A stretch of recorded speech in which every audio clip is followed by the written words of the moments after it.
Bismillahirrahmanirrahim. Assalamualaikum warahmatullahi wabarakatuh. Perkenalkan, nama saya Muhammad Catur Ramdhani. Saya mahasiswa semester 6A PAI Pendidikan Agama Islam Institut Agama Islam Al-Falah As-Sunniyah Kencong, Jember. Jadi di sini saya ingin mempresentasikan sebuah makalah yang ditujukan untuk memenuhi tugas UAS dari mata kuliah CTL atau Contextual Learning, seperti itu, yang diampu oleh Ibu Devin Agus MK Puspita MPD. Baiklah, nama saya Muhammad Catur Ramdhani, NIM saya 201844012442. Baiklah, yang pertama, proses belajar mengajar merupakan kegiatan utama di sekolah. Dalam proses ini, siswa membangun makna dan pemahaman dengan bimbingan guru. Kegiatan belajar mengajar hendaknya memberikan kesempatan kepada siswa untuk melakukan hal-hal yang secara lancar dan termotivasi. Suasana belajar yang diciptakan guru harus melibatkan siswa secara aktif. Namun ada kecenderungan dewasa ini untuk kembali kepada pemikiran bahwa anak akan belajar lebih baik jika lingkungan belajar diciptakan secara alami. Belajar akan lebih bermakna jika anak mengalami apa yang dipelajarinya, bukan mengetahuinya. That's it. Pendekatan kontekstual atau Contextual Teaching Learning atau CTL merupakan konsep belajar yang membantu guru mengaitkan antara materi yang diajarkan dengan situasi dunia nyata siswa dan mendorong siswa membuat hubungan antara pengetahuan yang dimilikinya dengan penerapannya dalam kehidupan mereka sebagai anggota keluarga dan masyarakat. Dengan konsep ini, hasil pembelajaran lebih bermakna bagi siswa. Baik, selanjutnya adalah apa sih itu pendekatan contextual teaching learning? Jadi kata kontekstual itu berasal dari kata konteks yang berarti hubungan, konteks, suasana, dan keadaan.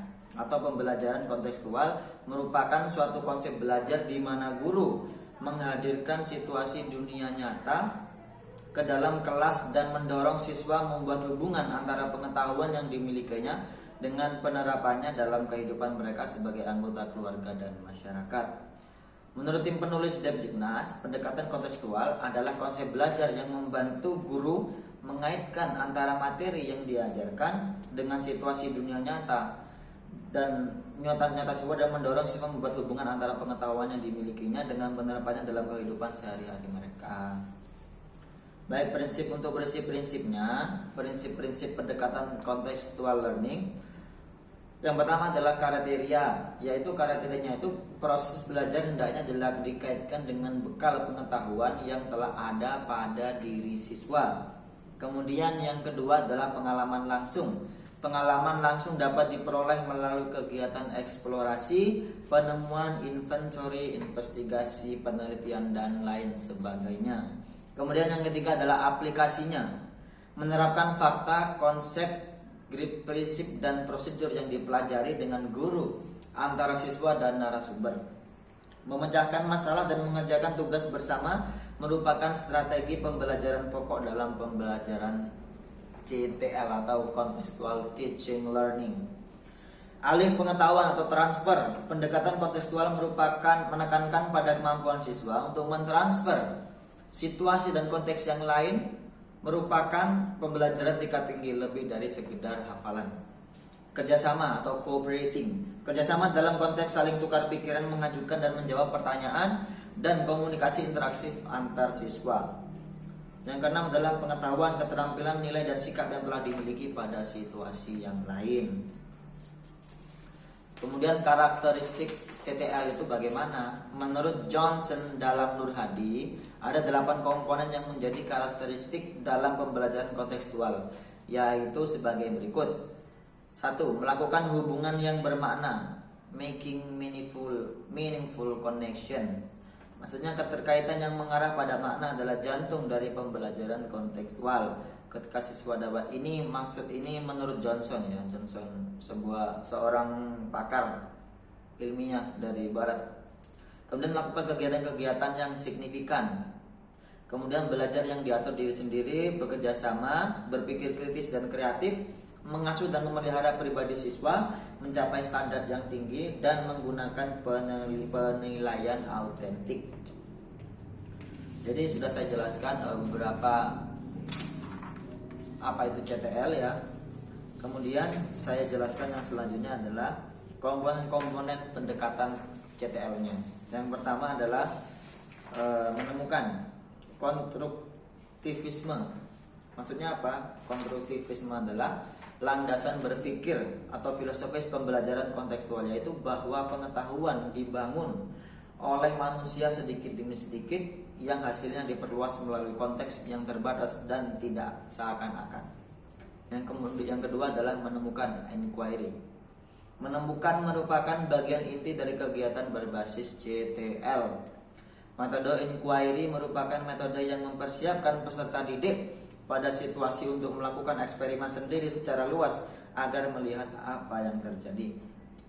Kemudian yang ketiga bertanya, selanjutnya masyarakat belajar, learning community.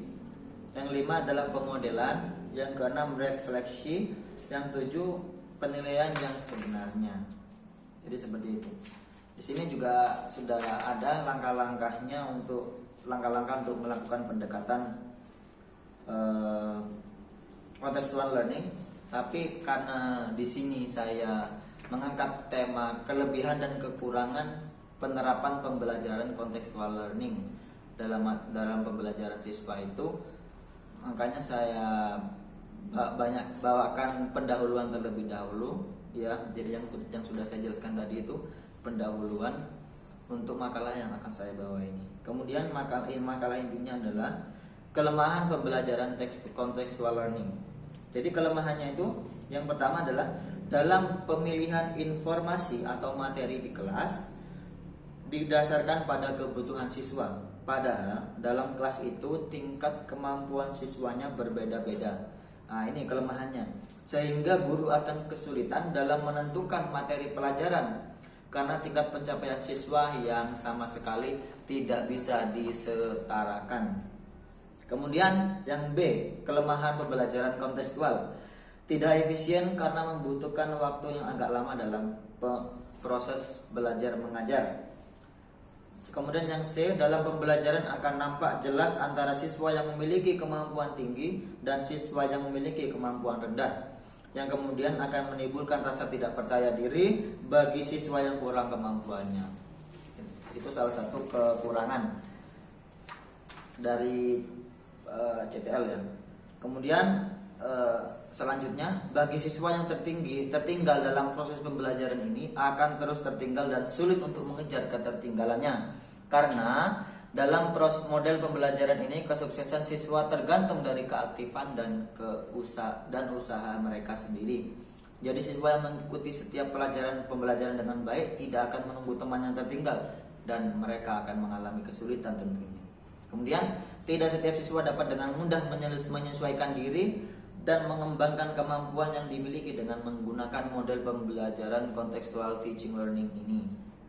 Lebih mengembangkan kemampuan soft skill daripada kemampuan intelektualnya, sehingga siswa yang memiliki kemampuan intelektual tinggi namun sulit untuk mengapresiasikannya dalam bentuk lisan akan mengalami kesulitan dalam belajar.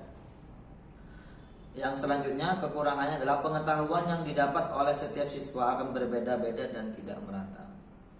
Peran guru tidak nampak terlalu penting lagi, karena dalam pembelajaran guru hanya sebagai pengarah dan pembimbing, serta lebih menuntut siswa untuk aktif dan berusaha sendiri mencari informasi, mengamati fakta, dan menemukan pengetahuan-pengetahuan baru di lapangan. Jadi yang sudah saya jelaskan itu adalah kekurangan-kekurangan penerapan pembelajaran contextual learning seperti itu. Dan sekarang akan saya bacakan kelebihannya. Kelebihan pembelajaran contextual teaching learning yang pertama adalah memberikan kesempatan pada siswa untuk dapat terus maju sesuai dengan potensi yang dimiliki siswa, sehingga siswa terlihat lebih aktif dalam proses belajar mengajar. Dan kemudian siswa dapat berpikir kritis dan kreatif dalam mengumpulkan data, memahami suatu isu dan memecahkan sebuah masalah sendiri. C. Menyadarkan siswa tentang apa yang mereka pelajari. Pembelajaran lebih menyenangkan dan tidak membosankan, membantu siswa bekerja lebih efektif dalam kelompok, dan terbentuk sikap kerjasama yang baik antara individu maupun kelompok. Baiklah, itu saja yang bisa saya sampaikan. Yang barusan saya sampaikan adalah kelebihan dan kekurangan penerapan pembelajaran kontekstual teaching learning. Jadi itu yang sudah saya sampaikan. Apabila ada kesalahan, saya mohon maaf. Wabillahi taufiq wal hidayah. Wassalamualaikum warahmatullahi wabarakatuh.